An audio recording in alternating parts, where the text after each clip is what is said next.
Você sabia que a partir de setembro, pacientes do SUS poderão ser atendidos por plano de saúde? E tem mais. O número de casos de câncer coloretal em pessoas com menos de 50 anos só cresce. A fibromialgia foi reconhecida por lei como uma deficiência em todo o país. São mudanças importantes e vocês precisam estar atentos, por dentro desses assuntos. Você está no Glic News. Aqui você fica por dentro das principais notícias das últimas semanas que podem impactar diretamente a sua saúde e a sua qualidade de vida. Vamos analisar os fatos, fazer o contexto e, claro, discutir essas informações que podem trazer a diferença no seu dia a dia. Vamos lá entender o que está movimentando o mundo da saúde?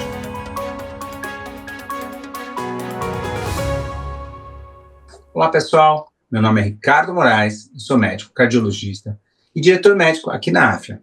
E comigo hoje eu tenho o Dr. Marcelo Golbo e o Dr. Renato Bergalo, editores médicos aqui na AFIA e especialistas em medicina da família. Nessa edição, vamos direto ao ponto, com 3 notícias que merecem a sua atenção. Tem alerta, mas também tem muita notícia boa. Para começar, vamos começar com uma notícia super importante que está movimentando o mundo da saúde. Você já imaginou estar na fila do SUS, aguardando por uma consulta com um especialista, e de repente descobre que pode ser atendido por um plano de saúde, sem pagar nada mais por isso? Pois é, essa situação que parecia improvável vai começar a acontecer agora, já em setembro. Um novo programa do governo vai permitir que operadores de saúde e planos quitem suas dívidas com o SUS, oferecendo consultas, oferecendo exames e até cirurgias para pacientes da rede pública. O valor da dívida hoje é de 750 milhões de reais.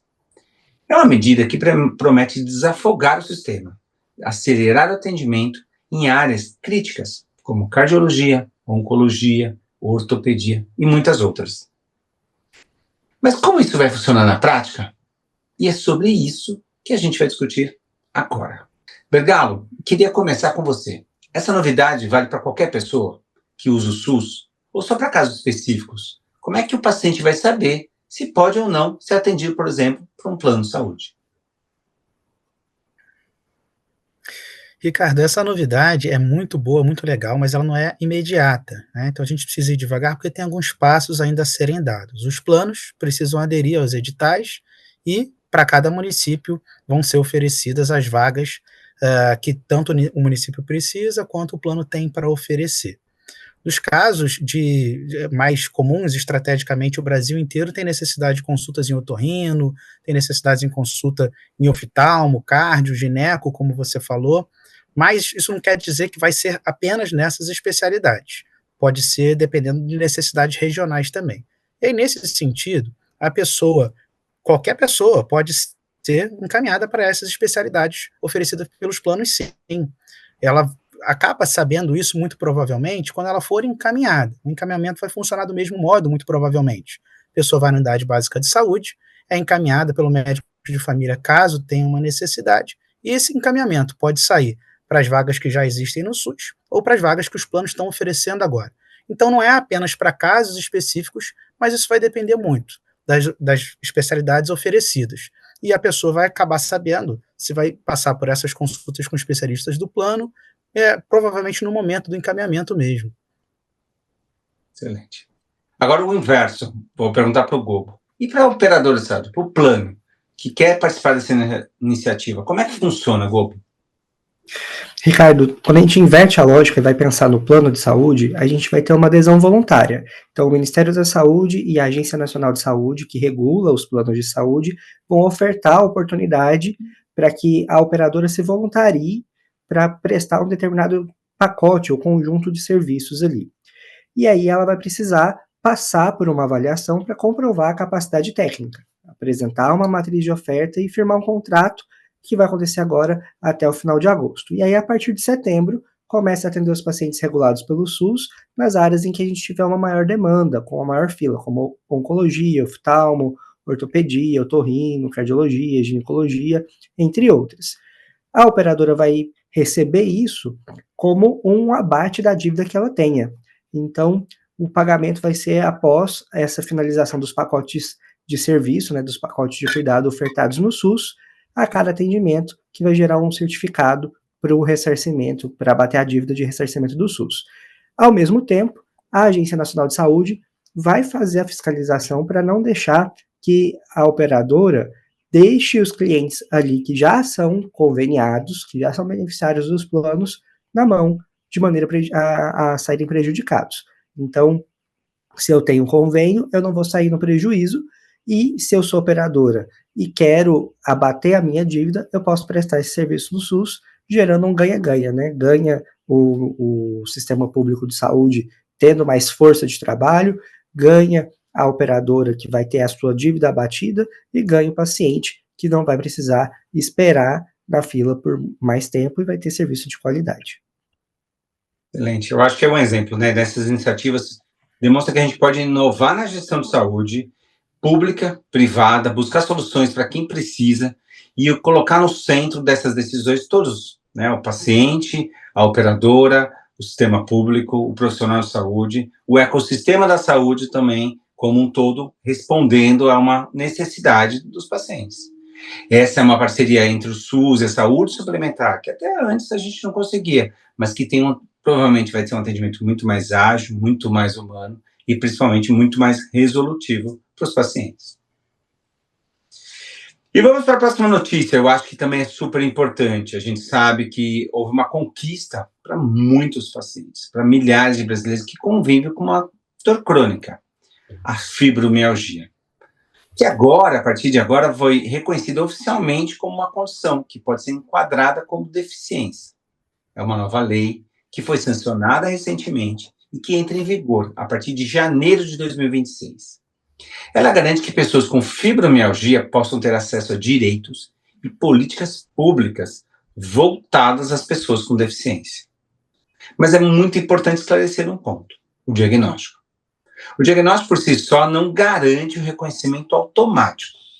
Para ter os benefícios, o paciente deve passar por uma avaliação feita por uma equipe multiprofissional que vai analisar o caso, vai analisar o impacto da condição dessa pessoa no seu dia a dia, na capacidade de trabalho e principalmente na qualidade de vida. Essa mudança não seria só mais visibilidade para quem sofre com a dor invisível da fibromialgia, mas também o início de uma nova área, de uma nova inclusão, de uma atenção integral e um apoio social, que é o papel do governo.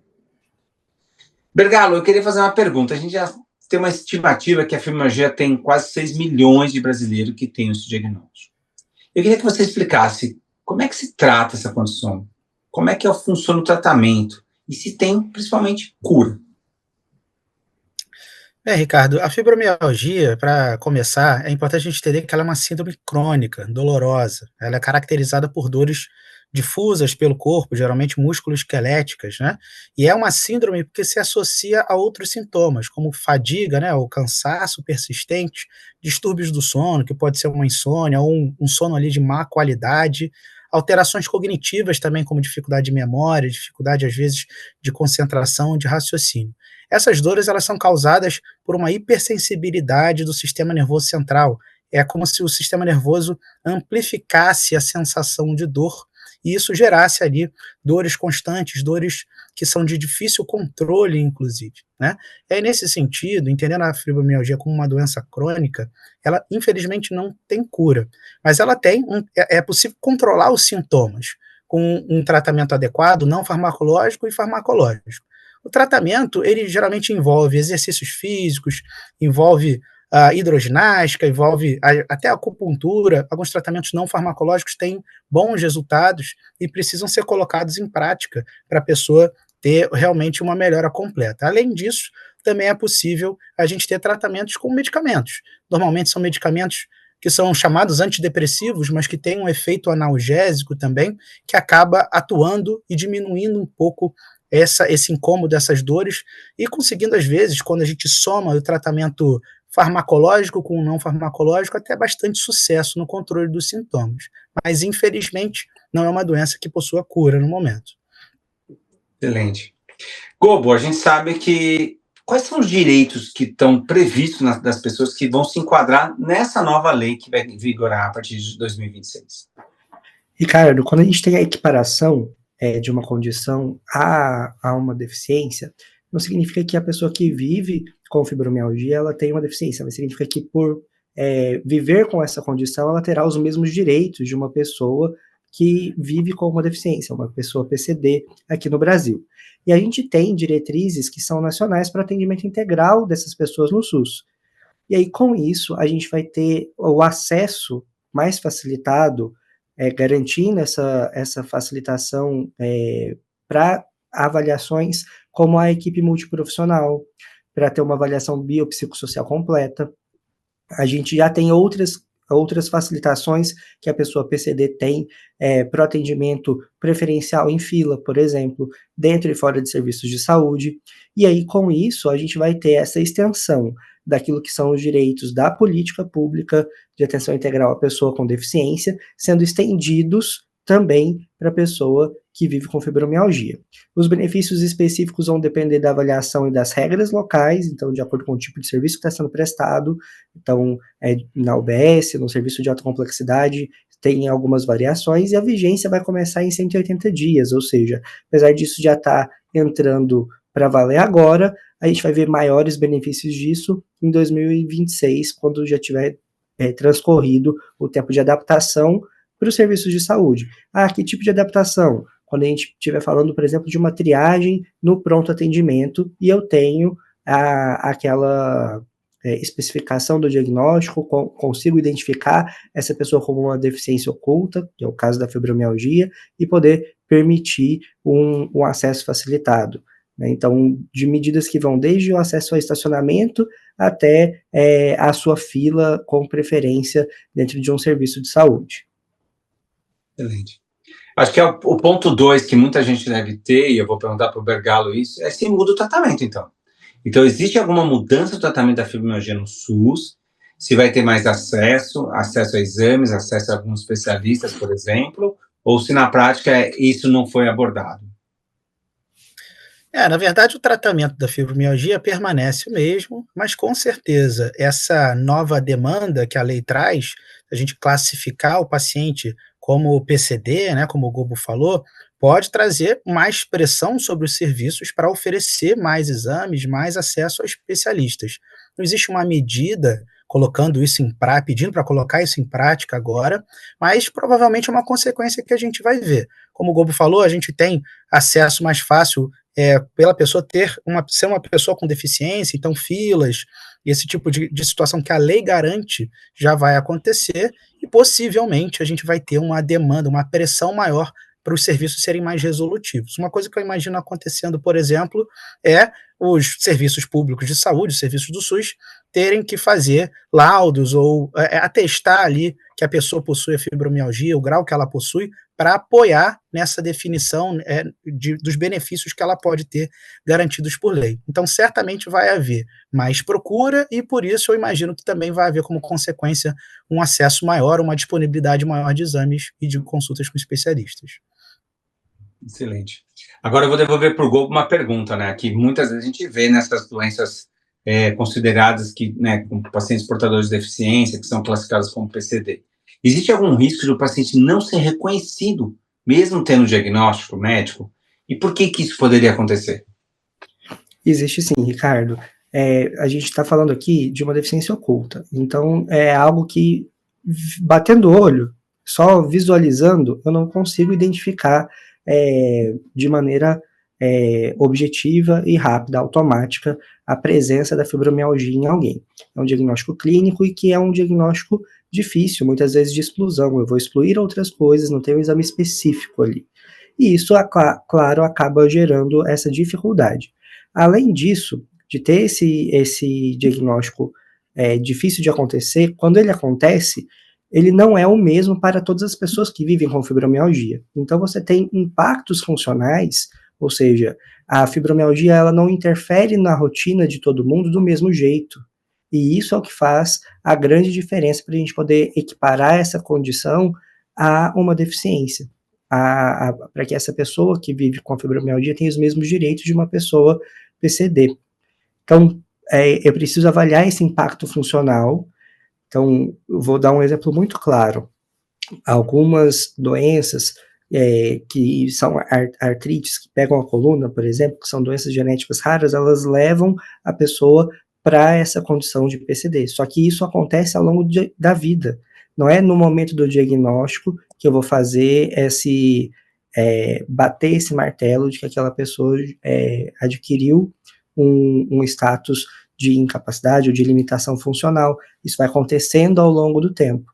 Claro que ela vai ter os direitos e os benefícios dela de facilitação para esse cuidado, mas ela não está impedida de ter as suas atividades de rotina no ato do diagnóstico. Aqui a gente vai ter a mesma coisa. Então, isso ainda vai precisar de uma regulamentação para gerar esses critérios, né, para entender esses critérios, qual vai ser o instrumento que vai avaliar a funcionalidade, qual que é o grau de limitação funcional para eu poder ter direito a determinados acessos, algumas portas aí regulatórias, para que haja essa padronização, mas é entender que a existência do diagnóstico abre essas possibilidades, mas eu também preciso dimensionar o quanto esse diagnóstico gera repercussões na vida da pessoa, gerando limitações e entendendo que o objetivo da lei é garantir que essas limitações sejam contornadas. Então, se eu tenho menos impactos funcionais, eu não tenho a necessidade de gerar grandes contornos. Por outro lado, se eu tiver grandes limitações associadas à condição, eu vou ter mecanismos que vão facilitar que essas limitações sejam contornadas e que eu possa ter uma vida saudável e plena. Esse é o objetivo e isso é equidade em saúde. Excelente. Eu acho que vocês trouxeram os pontos principais, né? A gente sabe que o reconhecimento legal da fibromialgia representa uma conquista jurídica, e é um avanço, na verdade, né? Da forma como a gente olha para a dor de outra pessoa. Dar visibilidade, acolhimento e garantir esses direitos desse paciente que vive com dor crônica é um essencial. É um rumo que a gente vai ter para uma sociedade muito mais inclusiva, muito mais empática, muito mais justa. Necessitamos de regulamentação, né? Necessitamos de evoluir nesse novo marco regulatório, mas provavelmente a gente vai conseguir evoluir também como sociedade, beneficiando essas pessoas. Uma notícia aqui muito importante, eu acho que o aumento da incidência do câncer coloretal nos pacientes mais jovens. Sabidamente, nas evidências científicas e epidemiológicas que a gente tem, que é uma doença predominantemente para pessoas acima de 60 anos. Mas nos últimos anos, entre pacientes com 30 e 40 anos, está aumentando a incidência de câncer de colo retal. Esse crescimento na faixa abaixo de 50 anos leva um sinal de alerta.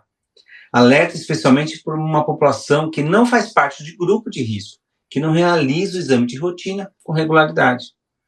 Com isso, muitos casos já são descobertos numa fase muito mais avançada da doença, o que pode comprometer muitas vezes até a própria chance de cura. Ainda não há uma resposta definitiva, muito clara, dessa mudança do perfil dos pacientes, mas alguns fatores têm sido apontados como possíveis influenciadores relacionados ao estilo de vida. Alimentação rica em ultraprocessados, o sedentarismo, o excesso de peso e as alterações crônicas da flora intestinal ao longo da vida dessas pessoas. Outro ponto importante é que muitas vezes os sintomas iniciais podem ser confundidos com problemas gastrointestinais comuns, como uma gastrite, uma doença hemorroidária, uma síndrome do intestino irritável. E para isso, eu vou fazer uma pergunta inicial para quem está vendo e ouvindo a gente. Gobo, o que é câncer coloretal? Ricardo, é um tumor que nasce no intestino grosso e no reto. Em geral, ele vai começar com pólipos, que são pequenas dobras, projeções da pele do intestino, que ao longo do tempo podem virar um câncer. Então, no início, ele é bem silencioso, e é por isso que o diagnóstico precoce, a remoção do pólipo durante a colonoscopia, vai fazer tanta diferença na evolução, no prognóstico. No Brasil, o câncer de colo retal está entre os mais incidentes, segundo as estimativas do INCA, para 2023 e 2025. E quando a gente faz a prevenção adequada, os rastreios adequados, a gente muda muito como vai se dar a evolução, o curso do diagnóstico da doença e a qualidade de vida da pessoa que tem o câncer de colo retal. Mas, Gobo, quem tem menos de 50 anos e não tem histórico na família de doença, né, de câncer de colo retal, deve se preocupar? Existe algum perfil que tem sem hereditariedade, tem maior risco? Vale a pena ficar atento sim, Ricardo.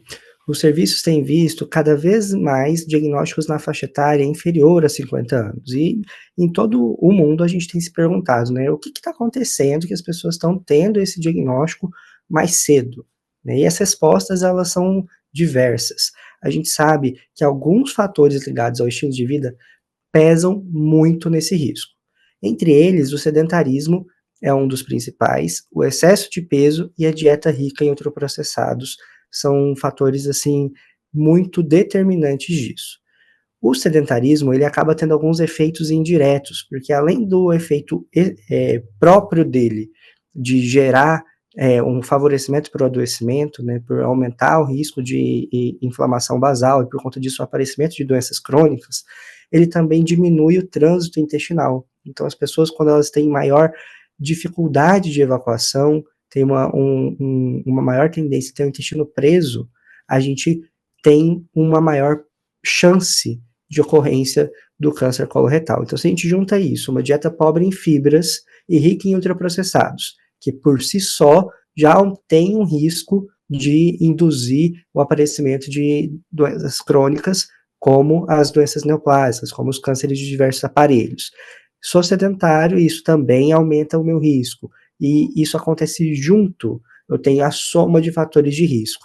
E aí, o meu histórico familiar vai ficando menos importante. E o meu momento atual vai ganhando um peso muito maior. Sem histórico familiar, a regra é não normalizar o sintoma.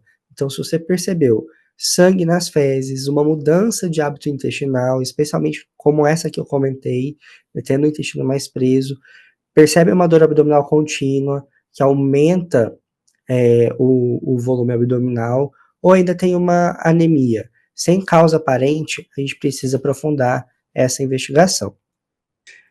Acho que vocês trouxeram pontos importantes. O aumento no número de casos de câncer coloretal em pacientes mais jovens nos lembra a importância da escuta clínica, da vigilância constante. Mais do que números, estamos falando de pessoas, de vidas que podem ser salvas, com um diagnóstico muito precoce e uma informação muito mais acessível. A prevenção começa com a atenção, e cada conversa pode ser um passo a mais para salvar essas histórias. Para você que acompanhou essa edição do Glic News, comenta aqui o que você achou das notícias, como você enxerga tudo isso que foi falado aqui. Vamos gostar de saber do seu ponto de vista também. E para quem não conhece, a Glic é o primeiro aplicativo para cuidar dos diabetes do Brasil. E o melhor, ele é 100% gratuito. Está disponível tanto para Android quanto para iOS. E é isso, pessoal. Você pode ouvir, acompanhar o Glicast no Spotify, no YouTube, no Apple, na Amazon Podcast. E a Glic nas redes sociais. No Instagram, estamos no @GlicDiabetes. Queria agradecer novamente. Até a próxima. Tchau!